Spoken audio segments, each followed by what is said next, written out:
To enable or disable download booster in Samsung Galaxy S9 or S9 Plus.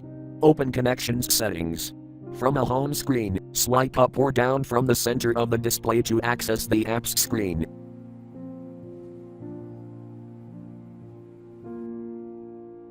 Tap Settings.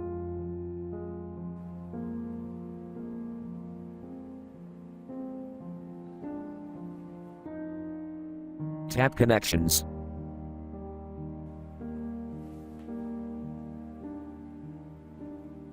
Scroll down.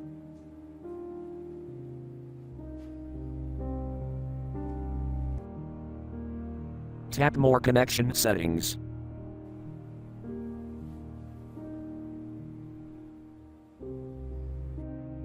Tap Download Booster Switch until blue to enable, or tap until gray to disable.